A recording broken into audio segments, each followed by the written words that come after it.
The first factor is utility of the substance. Substance which are used to make this object. These are the material. Water is still 200 ml. Why?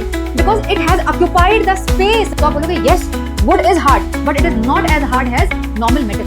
Objects can be seen, but not clearly. Hello dear students, welcome to Concept Corridor. I'm your mentor Yogita Dhami. So here we are going to start the new chapter for class 6 science, that is material around us. This chapter is very easy. फटाफट इसको finish करेंगे one shot में, ठीक है? Before we start, if you want notes, you can join my Telegram channel. I'll share this whole PDF there. Link is given in the description, ठीक है? And yes, don't forget to subscribe. And if you feel this video is worth watching, do like it and share it among your friends so that more and more students can take benefit from it. ठीक है? So let's get started with the chapter and understand the meaning of the first word, that is material. बेटा material बहुत common word है ना? Day life में इतना use करते हैं हम. This is a good quality material, this is a poor quality material, ऐसे बोलते हैं, है ना? But what is the meaning of it? What is the definition of material in science? Let's try and understand that. बेटा in science material is any substance that is used to create an object. ऐसा कोई भी substance जिससे आपको एक object मिल जाए उसको हम मटेरियल बोलते हैं. For example, let's say a pencil that you use daily, that is an object, right? Now if I'll ask you what is the outer body of that pencil made up of, तो आप मुझे बताओगे wood. Yes, so wood is the substance, that material by which that object pencil was made. Understood? So the substance that is used to create an object, the substance is here wood and the object is your pencil.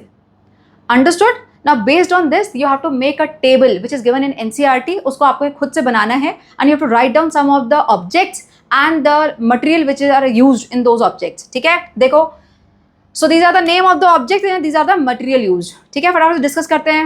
Let's say first one is pencil. Pencil is your object. ठीक है? अगर pencil normal है तो would say बनी होगी, लेकिन अगर mechanical pencil है तो मैकेनिकल पेंसिल की आउटर बॉडी किससे बनी होती है? प्लास्टिक से. Yes, so it can be wood or it can be plastic. Coming next, eraser. बेटा इरेजर तो रबर से ही बनता है, there is no other option, है ना? So rubber is the material used. Coming to stapler. Stapler is having two parts. The one of the part is from where we press it, है ना? Thumb से हम उसको press करते हैं. That is made up of plastic. Rest of the body is made up of steel. Yes, so steel and plastic. Next is plate. Okay, plate in which we eat our food. Yes, अगर घर पे देखेंगे तो आपको usually stainless steel मिलता है. Yes, so stainless steel plate. But if you will go to some party, so you might see some ceramic plate or bone china plate, isn't it? And if you will go to some birthday party where some use and throw plates are being used, so there can be a paper plate also. So material can be steel, can be plastic or paper. ceramic और bone china भी हो सकता है. ठीक है? Next, chair. बेटा chair kindergarten वाले बच्चों के देखोगे, अगर जो LKG नर्सरी में पढ़ते हैं तो वहाँ पर प्लास्टिक की चेयर होती है, कलरफुल वाली. सो प्लास्टिक चेयर्स, है ना? उसके अलावा wooden chair that you might be using, and then metal chairs are also there. So material can be plastic, wood or metal. Clear? Next is key. So key is metal only. Key तो सारी metal से ही बनती है ना? Until unless it is a plastic, that toy key, वो plastic से बनती है, बाकी सारी keys metal से ही बनती हैं. Understood? So these are some of the object. An object, the substance which are used to make this object, these are the materials. Understood? चलो, coming back to the same slide, and now I hope you can understand this definition properly. Any substance that is used to create an object is referred as material. For example, wood, plastic, glass, metal, cotton, paper, etc. बहुत सारे हो सकते हैं. ठीक है? Now, some more thing that you should know about the material. First thing is, same material can be used to make more than one object. Same material. पहले तो material सोच लो. Let's say plastic. So plastic is one of the material. Now plastic से बेटा कोई एक object बन सकता है क्या? No. You can make n number of objects out of the plastic. N number of toys, your paper plate, a cup, your pencil, your pen. So lots of things we can make out of one material. Understood? So same material can be used to make so many objects. For example, pencil, chair, door, all can be made up of wood. Any problem? Simple है. Next, same object can be made from different material. Now same object, let's say chair. Chair is one of the object. Now it can be made up of different material, right? It can be made up of wood, it can be made up of plastic, it can be made up of this metal. So depending on where we are using, we can choose the different kind of material for making the same object. Am I clear? Example, a glass can be made up of metal, glass itself, plastic, paper, etc. Clear? कुछ difficult है? ये सब ने देखा ही हुआ है ना? Now use of any material in any substance is basically depending on two factors. The first one is the property of the material and the second one is the utility of the substance. बेटा किसी भी object में हम कौन सा material use करने वाले हैं वो दो फैक्टर पर डिपेंड करता है. The first thing the property of the material itself, हम जो मटेरियल यूज कर रहे हैं उसकी प्रॉपर्टी क्या है, and the second is where we are going to use that substance, है ना, उस ऑब्जेक्ट को हम कहाँ पर यूज करने वाले हैं. ठीक है, now let's understand this line further with the help of examples and questions. ठीक है, let us think. This is the first screenshot of your NCERT itself. यहाँ पे बेटा आपको एक टम्बलर दिया हुआ है and you have to write down the different material that you can use to make this tumbler.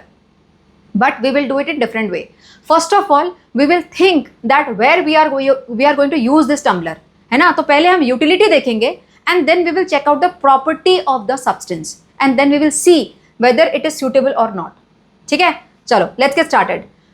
So let's say we are going to use this tumbler at home. अब बेटा होम, घर में कैसी चीज़ें होती है, ड्यूरेबल चीज़ें जो ऐसे गिरे तो टूटे ना, है ना, rough and tough type. Yes, so we are looking for some durable material.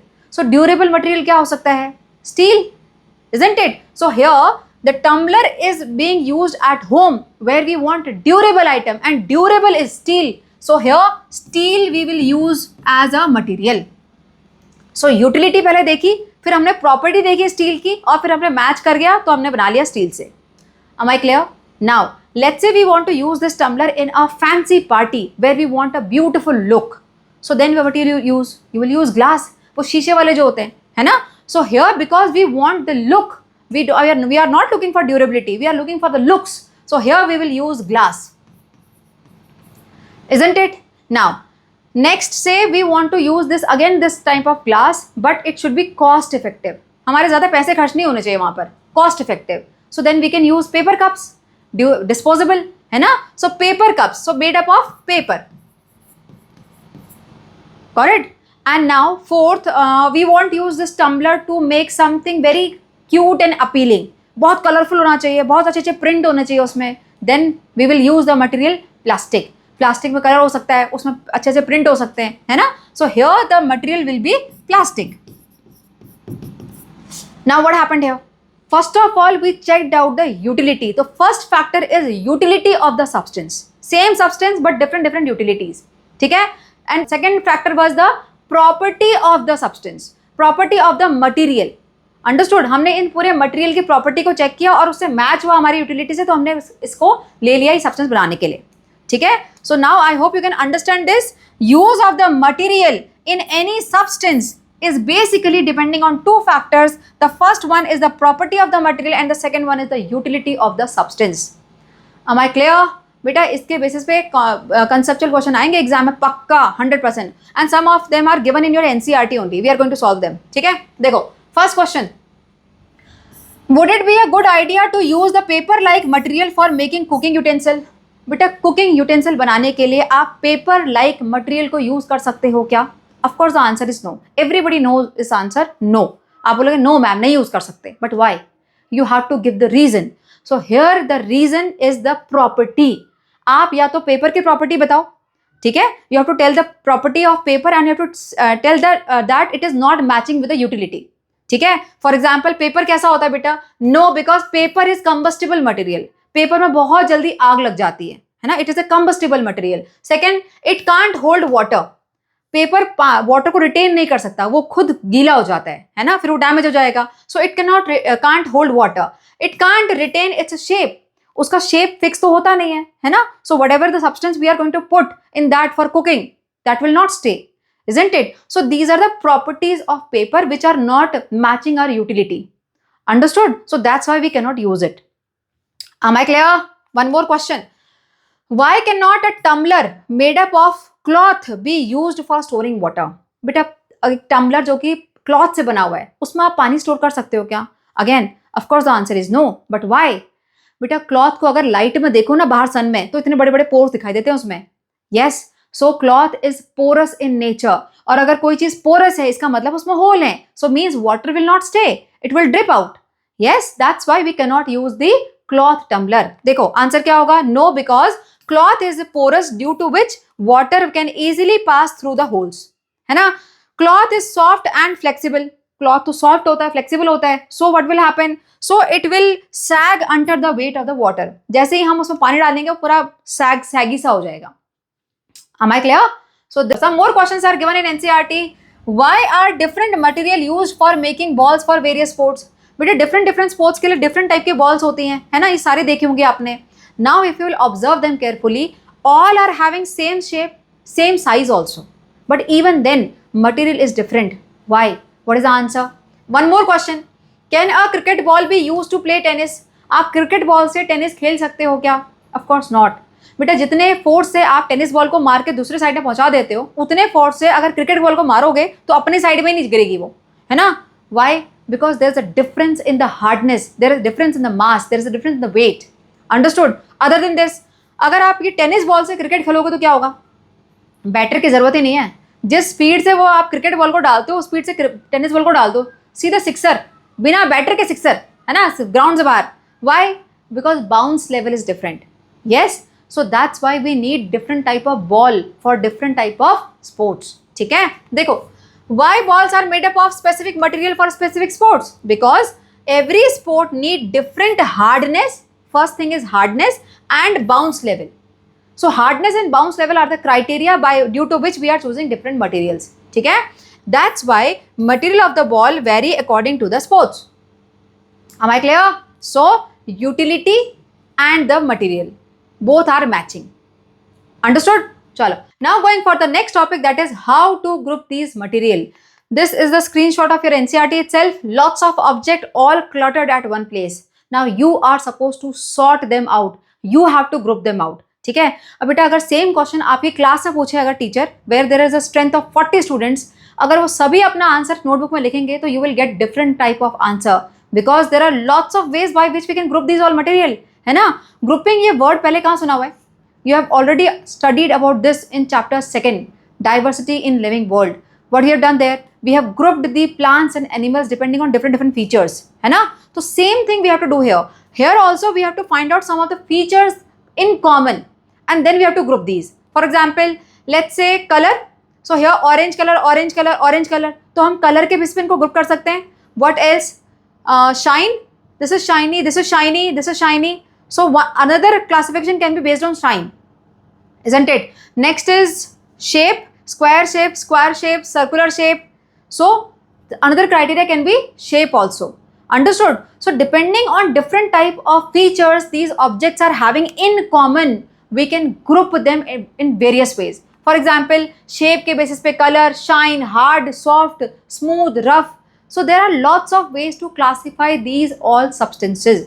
Understood? Now what is the meaning of classification? बेटा classification जिसको कि हम grouping भी बोलते हैं, this is the method of arranging the object into different groups. Arranging the objects into different groups, that is called classification, है ना. और हम ये grouping कैसे करते हैं, हम ये arrangement कैसे करते हैं? Objects can be classified on the basis of some common property they have. कुछ ना कुछ तो ऐसी common property होगी जो सब में चल रही होगी, बस based on those properties we can classify, we can group them, है ना.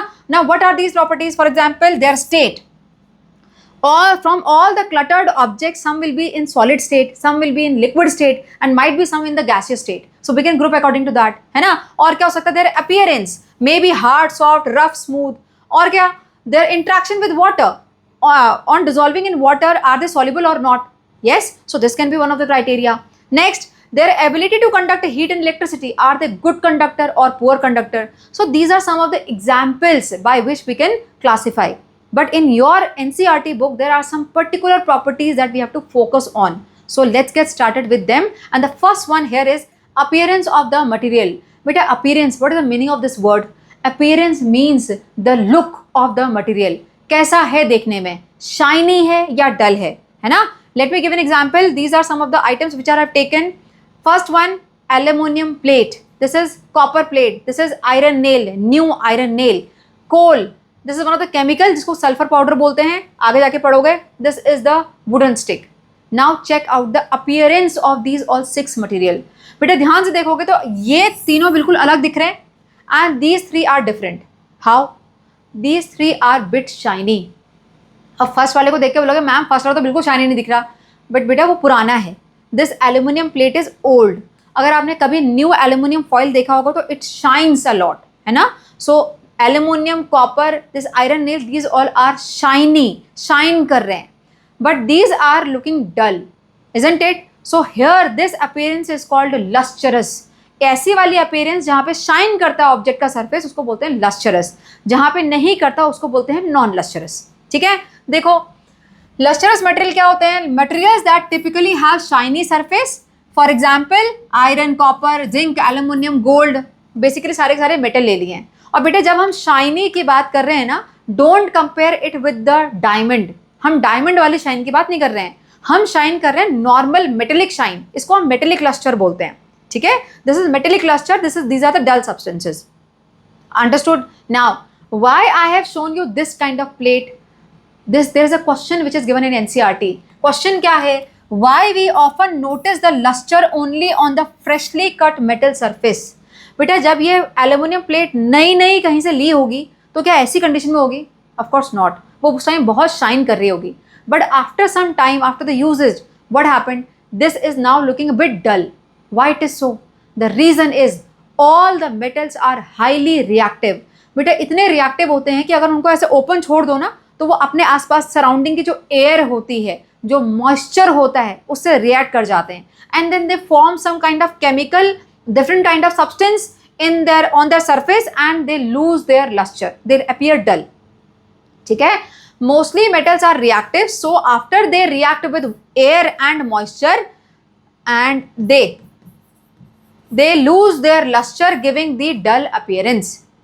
Understood? वो react करते हैं air और moisture से, उसके बाद वो dull appearance दिखाते हैं। Understood? Now what about non-lustrous? So such materials that do not have shiny surface. ऐसे मटेरियल जिनके शाइनी सरफेस नहीं होती है, they are non-lustrous. Example are paper, wood, rubber, jute, plastic, etc. Understood? Now there is one more point which is there. Not all the glitter is gold. ये question आ सकता है exam में. What do you mean by the phrase not all the glitter is gold? Science के हिसाब से answer करना है, science के हिसाब से, है ना। हिंदी में बोलते हैं इसको हर चमकती हुई चीज सोना नहीं होती, बोलते हैं ना। Yes, so why it is सो? बेटा आजकल आपने देखे होंगे जब ग्लिटर्स आते हैं, एक्चुअल ग्लिटर्स, फॉइल्स, है ना, जो बर्थडे फॉइल्स होते हैं, they are so shiny. Golden colour का फॉइल भी आता है, बट क्या वो गोल्ड से बना होता है? ऑफ कोर्स नॉट, है ना। उसको पेंट करके वो शाइन हम दे देते हैं, इजंट इट? सो इसका आंसर क्या होगा? Not all the material that shines are metal. Not all the material that shine are metals. ठीक है, surface of some other material are made shiny by polishing or coating them with the layers of plastic, wax or any other material which makes them look shiny. हम किसी भी ऐसे material से, chemical से उस पर पेंट कर देते हैं, उस पर कोटिंग कर देते हैं जिससे कि वो इतना शाइन करता है जैसे कि मेटल है, लेकिन मेटल होता नहीं है। अंडरस्टूड? चलो moving for the next one, that is hardness of material. बेटा सिंपलेस्ट प्रॉपर्टी हार्डनेस पहले से पढ़ते हुए आ रहे हो, पता है हाउ हार्ड हाउ सॉफ्ट, है ना, पढ़ा हुआ है पहले से। So let's start with the definition. Materials which can be compressed or scratched easily are soft and which can not be compressed or scratched are hard. बेटा हार्डनेस और softness level को डिफाइन करने के लिए there are two properties. The first thing, either the substance should be compressed or it can be scratched. For example pillow can be compressed so it is soft, but butter को compress कर सकते हो क्या? No, butter को compress करोगे तो पूरा spread हो जाएगा, but butter can be scratched. Yes, so butter is also soft. Am I clear? So the substance either it can be compressed or scratched, तो हम बोलेंगे वो सॉफ्ट है. अगर दोनों में से कुछ भी नहीं हो रहा तो हम बोलेंगे हार्ड है. Understood? Now here is one table, NCERT table which is given. यहाँ पर ऑब्जेक्ट्स हैं, हार्डनेस सॉफ्टनेस आपको लिखना है, and you have to write down the material that is used. ठीक है, फटाफट फिल करते हैं. Water bottle, first one brick is hard and it is made up of baked clay. It is already written. Next, water bottle. Okay, water bottle when we are talking about, we have to consider the hard plastic. वैसे तो आप थर्मोस्टिल भी use कर सकते हो, but don't consider that use and throw वाली bottle ना, don't use that, है ना, फिर कंफ्यूजन हो जाएगा नहीं तो. So water bottle is hard because it is made up of hard plastic, है ना. Next is pillow is soft and it is made up of cotton. ये इजी है। नेक्स्ट टम्बलर, बेटे टम्बलर यूजुअली स्टेनलेस स्टील के बने होते हैं या तो प्लास्टिक के भी होते हैं, है ना, ग्लास टम्बलर भी होता है। So no doubt they are hard and this can be made up of plastic, steel, बाकी आप लिख लेना ग्लास भी हो सकता है। कमिंग नेक्स्ट टेबल, बेटा study table, it can be made up of wood, it can be made up of plastic, so table is hard, it can be made up of plastic, it can be made up of wood. Next sweater, बेटा sweater is soft, है ना, so हम winter से पहनते हैं, soft, it is made up of wool. Other than this, any other you can write on your own. Understood? So this is the table. Now बेटा अगर यहाँ पर हम brick की और water bottle वाली जो plastic है उसकी hardness को compare करें, दोनों hard है, but दोनों के hardness को अगर compare करें तो is it same? Of course not. एक और एग्जाम्पल देखो, ये हमने पहले देखा हुआ है, this is aluminium plate, copper plate, iron nail.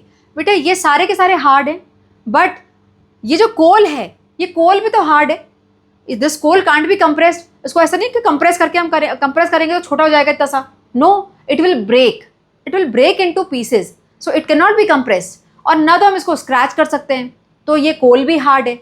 This would is also hard, but can we compare the hardness of this coal with this iron nail? Of course not. ये तो बहुत कम हार्ड है कंपैरिजन टू दिस, है ना। तो बेटा जो hardness है ये हमेशा रिलेटिव होता है। अगर आपसे पूछा जाए वुड इज इट हार्ड, तो आप बोलोगे yes wood is hard, but it is not as hard as normal metals. Metal के जितना हार्ड नहीं है लेकिन हार्ड है। Understood? So relative. Am I clear? देखो, however these properties hardness is relative in nature, relative में पढ़ते हैं। for example rubber is harder but rubber is harder than sponge but softer than iron। जो eraser rubber होता है वो hard किससे है? स्पॉन्ज से, लेकिन सॉफ्ट किससे है? आयरन से। am I clear? so in relation we are studying this property. understood? चलो, now moving for the next one, that is transparency of the material। बेटा इसको समझाने के लिए there is one picture again of your NCERT. What is happening here? Here Gulhan hides behind the wall, Sheeta hides behind a big tree, and Sarah hides behind the frosted glass door. This one, है ना। तो ये सब hide कर रहे हैं। Now what is happening here? Here this boy, who is he?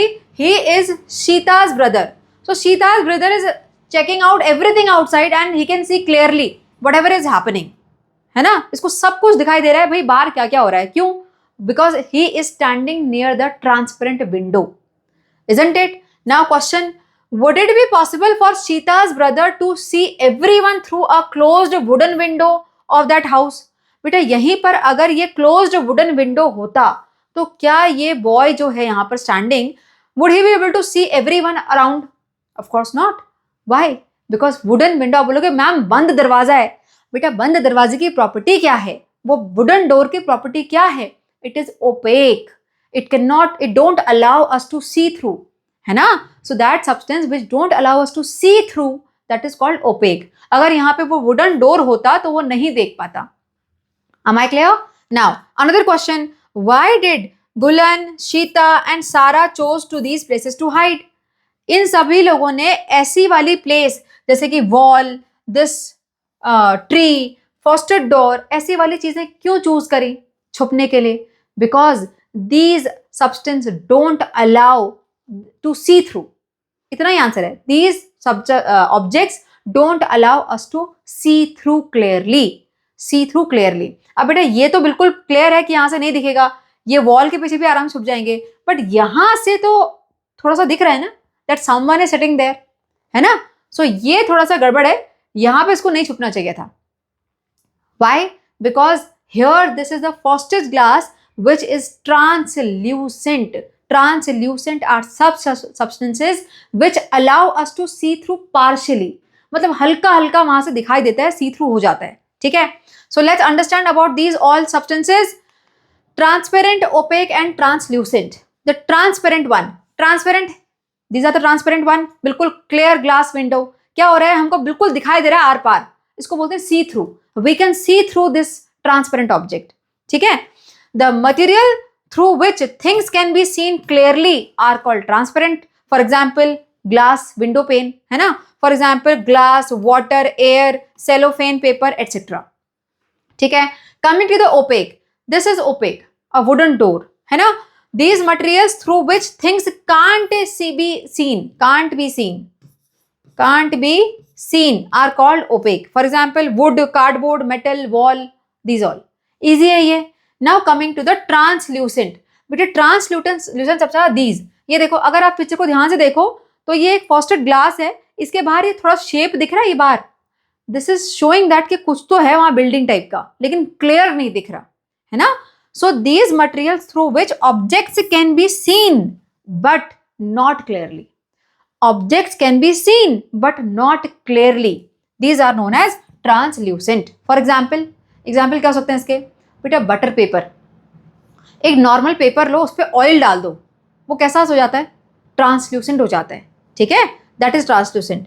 Butter paper, frosted glass etcetera, these are the examples of translucent objects. Understood? समझ आ गया? चलो moving ahead. Now one question for you. यहाँ you have to sort it out all these items into 3 categories: transparent, opaque and translucent. This one transparent है ना. Transparent TP, butter paper translucent, rub eraser obviously opaque. This one frosted glass translucent, wood transparent, and this one wooden window glass. बेटा window glass अगर window pane लिखा हुआ है तो हम उसको ट्रांसपेरेंट ही मान के चलते हैं, जब तक कि उसमें मेंशन नहीं है कि वो फ्रॉस्टेड ग्लास है ये वाला. ठीक है, सो यहाँ पर हम ट्रांसपेरेंट ही लिखेंगे, टीपी. क्लियर? चलो मूविंग अहेड. नाउ जब हम ट्रांसपेरेंट पढ़ रहे थे, we knew that water is also transparent. That's why we are able to see such beautiful fishes here, है ना. Water is a transparent substance, है ना. Now can we make it opaque? Is water transparent? Can it be made opaque? पहली बात तो वो transparent है, तो yes it is transparent. Now how can we make it opaque? इसको opaque कैसे बना सकते हैं? कलर मिक्स कर दो, है ना. We can mix some colors, we can mix some impurities by which we can make it opaque. इसमें वुड अगर मिट्टी मिला दें पूरा गंदा, तो फिर हो जाएगा opaque. ठीक है, देखो, yes water is transparent, it can be made opaque by adding dark color in it or any other impurity. Colorful impurity basically. Understood? Chalo. Now here we are talking about water, so let's talk about the next property, that is solubility of the substances. बेटा solubility का मतलब क्या होता है? Anything which is soluble मतलब वो dissolve हो सकती है पानी में. अगर कोई चीज़ insoluble है तो इसका मतलब वो dissolve नहीं हो सकती पानी में. Simple है, पता है ये. Now have you ever made lemonade? बनाया होगा ना पक्का, नींबू पानी बनाया होगा. So what do you do there? You take at least let's say 1 spoon of sugar and you dissolve it in a glass of water. Now how you dissolve it? You stir it for long time and you stir it till all the sugar disappears, है ना. जैसे ही सारी sugar disappear हो गई तो हम बोलते हैं अच्छा हाँ डिजॉल्व हो गया, अब हो गया डिजॉल्व ये. Yes, so when the substance is soluble it will disappear after some time. Yes, and if the substance is not soluble, then कितना भी इसको स्टिर कर लो वो गायब नहीं होने वाला है. It will not disappear. Understood? Here one activity which is given. यहाँ पर आपको अलग अलग ग्लास में ये सारे सब्सटेंस लेने हैं and then you have to stir it and you have to observe what you will see. First of all you have to predict. So let's predict first of all, है ना. पहला क्या है? शुगर. बेटा sugar को पानी में डालोगे तो डिजॉल्व हो जाएगा, इसका मतलब वो डिसअपियर हो जाएगा, है ना. So here we will write down yes. Salt again yes, it will disappear. Coming to chalk powder. बेटा chalk powder will not be soluble, so it will not disappear. शायद, है ना. अभी मेरा प्रेडिक्शन है कि no. What is your prediction? Tell me in the comments right now. So sand is not soluble, आपको पता है तो, है ना. no, तो ये डिसअपियर नहीं होगा. sawdust, बेटा sawdust is that wooden dust जो कारपेंटर ऐसे वुड को स्क्रैच करते हैं, है ना, जो पाउडर निकलता है उसको sawdust बोलते हैं. सो वुड तो सॉल्युबल नहीं होता ना पानी में, so of course it will not disappear.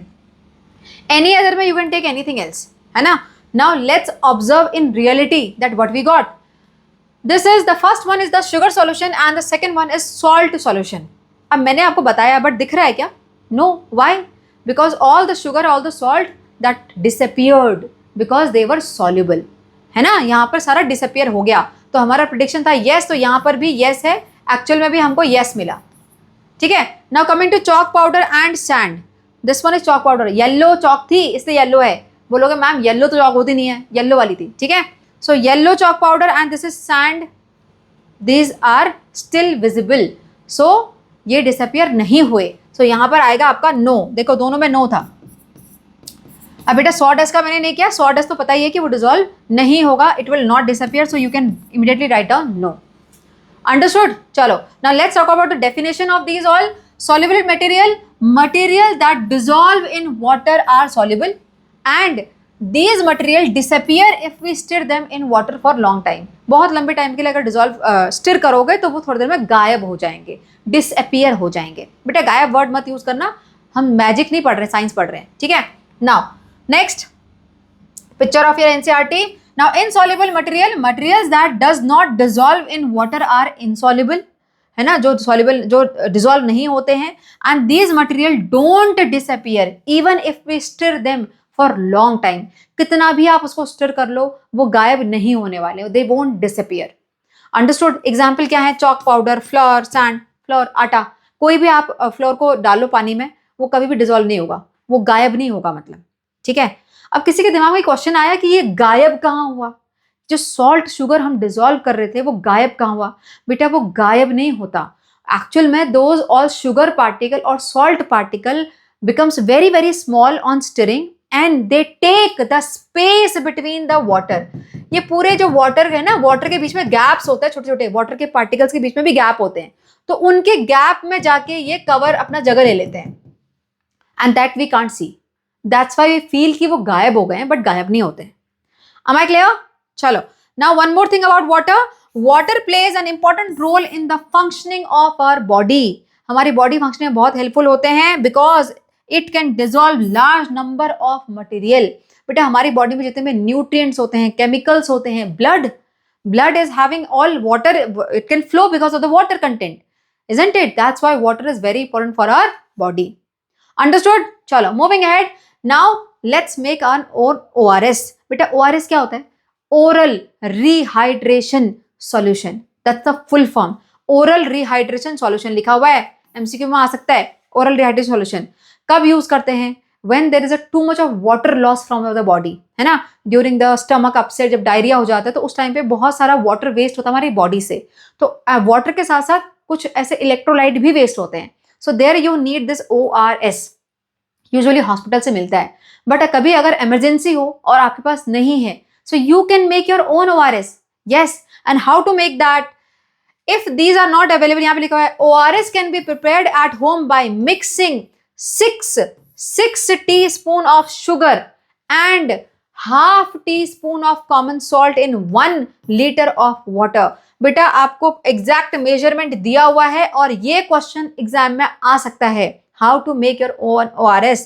1 liter water plus 6 teaspoon है, टीस्पून टेबल स्पून नहीं है, 6 teaspoon of sugar plus half teaspoon of salt. This is the composition of the homemade ORS. Understood? By which you can easily overcome this dehydration problem. Clear? Chalo, moving ahead. Now here let's explore some more. Do liquids like oil, vinegar and honey. There are 3 liquids which are given. Oil, vinegar क्या होता है? जो घर में हम सिरका use करते हैं, है ना, एसिटिक एसिड बोलते हैं उसको। हनी डिजॉल्व इन वाटर, ये सारे क्या वाटर में डिजॉल्व हो सकते हैं। सो लेट्स एक्सप्लोर, तो आपको करना है ये एक्सप्लोर, है ना, तो करके देख लेते हैं। सो this is the vinegar in water, Honey in water, को स्टिर कर लिया एंड हो गया स्टिर, पूरा डिजॉल्व हो गया। And this is oil in water, oil देखो एक लेयर बन गई, डिजॉल्व करके देख लेते हैं क्या पता डिजॉल्व हो जाए, but no, again the oil is making a separate layer, है ना। So what we got to know here, in the first case पता भी नहीं पड़ा, विनेगर डाला, सारा का सारा डिजॉल्व हो गया। हनी में कलर चेंज हुआ लेकिन डिजॉल्व पूरा हो गया है। And this oil, no, this can't be dissolve. Understood? So what is the answer? Honey soluble, vinegar soluble, but oil insoluble, forms a separate layer when left undisturbed for some time। Oil की एक अलग layer बन जाती है तो इसलिए वो insoluble है। अंडरस्टूड? चलो next one more question, what about the gases present in water? बेटा वाटर में हम जो सॉलिड सब्सटेंस हैं, ORS, शुगर, सैंड, क्ले, ये सारे थे सॉलिड स्टेट में, तो हमने उनकी सॉलिबिलिटी डिस्कस कर ली है ना, लिक्विड की भी कर ली अभी, honey, oil and acetic acid से. Now what about the gases? Are these all gases which we talk about in our atmosphere, are they soluble in water? Yes बेटा वो soluble हैं, इसीलिए तो aquatic life भी है ना. बट कौन सी ज़्यादा कौन सी कम soluble है वो आपको थोड़ा बहुत पता होना चाहिए. बेटा gases like carbon dioxide are highly soluble, है ना. Carbon dioxide, chlorine gas, these are highly soluble in water. लेकिन जो ऑक्सीजन है, जो नाइट्रोजन है, हाइड्रोजन है, ये थोड़ी कम soluble होती हैं, है ना. अब इतना डिटेल लिखने की जरूरत नहीं है, बस आपको पता होना चाहिए कि yes, gases are soluble in water and the proof is the aquatic life. Aquatic life वहाँ जिंदा है, it is all because of the oxygen. So it means oxygen is soluble in water. तो कम होती है soluble लेकिन होती है. Understood? चलो. Now going for the next one, that is mass of the material. बेटा mass को समझाने के लिए let me give an example of these three balls. Cotton ball, wooden ball and the stone of same size. है ना. अब अगर मैं पूछूं आपसे इनमें सबसे कम मास किसका है, which is having the least mass? So everybody will say कि ma'am cotton, no doubt. Which is having highest mass? Stone, है ना. सबको आंसर पता है. Now the question is why? You have to give the reason. Now if you know the reason, right now pause this video and with timestamp answer me. Why cotton ball is having least mass? बेटा reason is because the number of particles are less. बेटा यहाँ पर number of particles कम है. क्यों है? क्योंकि बहुत सारे एयर गैप्स है ना. साइज सबका सेम है बट इसका साइज इतना बड़ा क्यों है? क्योंकि इसके अंदर बहुत सारे एयर गैप्स जैसे स्पंज में होते हैं. अगर आप इसको स्क्वीज करोगे तो ये छोटा सा हो जाएगा बॉल और सारे के सारे एयर गायब. Yes, so number of particles are less, so mass is less. Here number of particles are more, compactly packed. जिससे ये बना हुआ है स्टोन वो इतने टाइटली पैक्ड होते हैं, इतना हार्ड बना देते हैं इसको, इतने सारे पार्टिकल से मिलके ये पूरा स्टोन बना हुआ है. So more are the particles, more is the mass. So more is the mass, heavier is the substance. Less is the mass, lighter is the substance. ये हल्का होगा, ये वाला भारी होगा. क्लियर? देखो, heavier or lighter can be measured in terms of property called mass. The one which is heavier has more mass and the one which is lighter has less mass. Got it? Now बेटा यहाँ पर एक concept clarity. Weight is sometime used in common language for mass. बेटा कई सारे लोग mass और weight को same मान के चलते हैं. Let's say अगर किसी का weight 57 kg है तो बोलेंगे उसका mass 57 kg है, which is not true. Weight and mass both are different thing. लेकिन अभी नहीं पढ़ना है. अभी के लिए आपको सिर्फ इतना पता होना चाहिए कि weight and mass are different. ना how they are different, how we calculate them, senior class. ठीक है, चलो. Now going for the next one, that is volume of the material. बेटा यहाँ पर बच्चे बहुत कंफ्यूज होते हैं, ध्यान से पढ़ना. देखो, volume is the amount of space occupied by the object और द सब्सटेंस. है ना. अभी समझाती हूँ. Next, it tells how much space inside a container or object is. It tells how much space is there inside the container. Let me give an example with the help of these glass tumbler. बेटा this is the normal glass. दिख रहा होगा, I hope transparent है, दिख रहा होगा, है ना. This glass is having the capacity of 300 ml. इसके अंदर जो स्पेस है अगर उसको फिल कर दिया जाए तो जो भी सब्सटेंस हम डालेंगे उसका वॉल्यूम हो जाएगा 300 ml. ग्लास 300 ml का मतलब क्या है? इसके अंदर जो स्पेस है बनाया गया है वो 300 ml के सब्सटेंस को होल्ड कर सकता है. So it tells how much space inside a container or object. It tells how much space is there. Am I clear? Now, volume is the amount of space occupied by the object. Now, let's say here is the water. Here is the water which is 200 ml. ये water 200 ml है, इसमें जितना भरा है. ठीक है. अब इसको मैंने 300 वाले कंटेनर में खाली कर दिया. Now it is there in the 300 ml container. तो इसमें अगर 300 वाले में खाली कर दिया तो क्या इसका वॉल्यूम 300 ml हो जाएगा? No. Water is still 200 ml. Why? Because it has occupied the space which is up to 200 ml only. बेटा 300 ml तो तब होगा ना जब ये पूरा कंप्लीट फिल करेगा, है ना। तो जितना स्पेस वो ऑक्यूपाई करेगा उसी के अकॉर्डिंग उसका वॉल्यूम होगा। अंडरस्टूड। सो पहले तो उसने ये बताया कि ये कंटेनर का वॉल्यूम कितना था, 300 ml। अब जो ऑब्जेक्ट इसमें गया उसने कितनी स्पेस ली, depending on that what is the volume, 200 ml। Am I clear? देखो यहां पर, so for example 1 liter bottle means the bottle volume is 1 liter। जो बॉटल का वॉल्यूम है वो 1 लीटर है ना। अब उस 1 लीटर के वॉल्यूम में अगर लेट्स से आपने 500 ml जूस डाला तो जूस का वॉल्यूम कितना होगा, जूस का वॉल्यूम 500 ml ही होगा, 1 लीटर नहीं हो जाएगा। 1 litre is the capacity of the bottle, लेकिन आपने कितना डाला, आपने 500 ml डाला, तो वो 500 ml वाली स्पेस ही कवर अप करेगा उसमें। ठीक है, चलो आगे देखते हैं, समझेंगे आगे। अगेन योर एनसीईआरटी स्क्रीनशॉट, यहां पे देखो बेटा, हियर द टम्बलर कैपेसिटी और द वॉल्यूम इज 300 ml। इस टम्बलर की कैपेसिटी कितनी है, 300 ml है ना। So in the first tumbler, पहले वाले टम्बलर में पूरा 300 पूरा ऊपर तक भरा है क्या, नो, हाफ है ना। So in the first tumbler water is half filled, so the volume of water is कितना, हाफ कितना होगा 300 ml का, 150 ml। So space occupied by the water is still 150 ml only. So volume of water is 150 ml in this 300 ml glass. और यहाँ पर second वाले case में, in second case water is completely filled in the tumbler. So here the volume of water will be 300 ml. Understood? समझ में आ गया? So here let's explore some more. Why was I not able to transfer water from jug into the empty water bottle completely? One question for you. This girl is trying to put this water in this tumbler from the jug.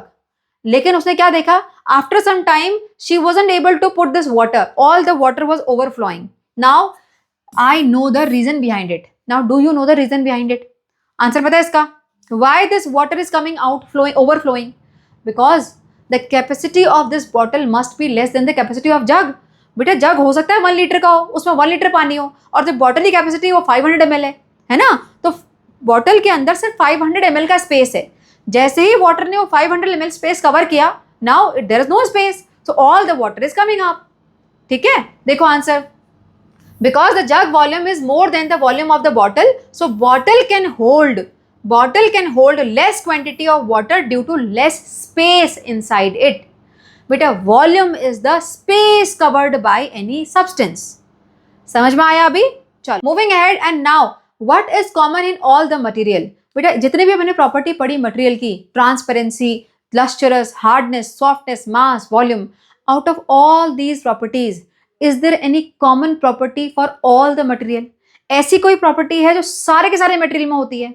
जैसे lustrous, some materials are lustrous, some are not, so it is not common, है ना। Transparency, some are transparent, some are opaque, some are translucent, again it is not common, है ना। Hardness, softness भी अलग अलग हो सकती है। But mass and volume, these are the two properties which are common for all type of material. बेटा अगर कोई चीज मटेरियल है इसका मतलब किसी पार्टिकल से बना है, और अगर जहां पर पार्टिकल आ गए इसका मतलब मास तो है ही, वहां पर हर पार्टिकल का कुछ तो मास होता है ना। So all the substance are having mass and they are occupying some space. अगर कोई भी चीज स्पेस ले रही है इसका मतलब उसके पास वॉल्यूम है ना। What is volume? The space occupied by the substance. So anything, any material which is in your surrounding, everything is occupying some space. Got it? देखो, mass and volume are the two properties that are possessed by all the materials.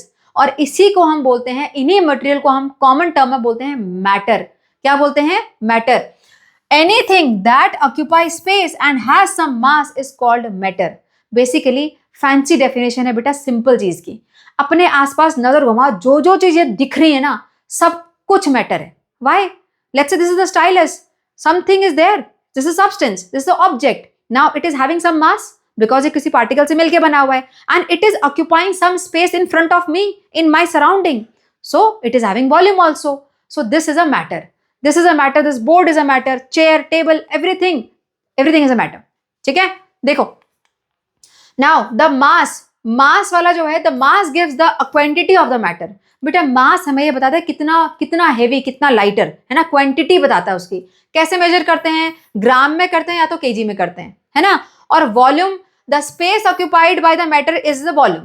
और volume कैसे में major करते हैं, litre में या फिर millilitre में. Clear, understood. चलो moving ahead and now here do you know section screenshot of NCERT. क्या दिया है यहाँ पर, how to write down kilogram, litre, millilitre properly. Same type of thing we have studied about metre also in measurement of length वाले में, है ना. वहां पे हमने मीटर कैसे लिखते हैं, everything we have discussed. Same type of thing here also. बेटा किलोग्राम इज द इंटरनेशनल यानी SI unit of mass. Kg is the SI unit of mass. लिखते कैसे हैं, small k, small g with no gap, no full stop at last and no plural form, है ना. Let's say आपको 100 kilogram लिखना है तो 100 kg ही लिखेंगे आप, 100 kgs नहीं आएगा. Simple. There will be always gap between the number and the unit. 100 और kg के बीच में गैप होगा, k और g के बीच में कोई गैप नहीं होगा. Simple. Now moving ahead here, litre. Litre के लिए एब्रीवेशन कैसे यूज होता है, it is capital L. For litre the abbreviation is capital L. For millilitre m is small and l is capital. So this is the abbreviation for millilitre. Again there is no gap between the two this m and l. ठीक है. बाकी अगर आपको 500 ml लिखना है सो कैसे लिखेंगे, 500 then gap and then small m and then capital L. 500 ml, again no s, right.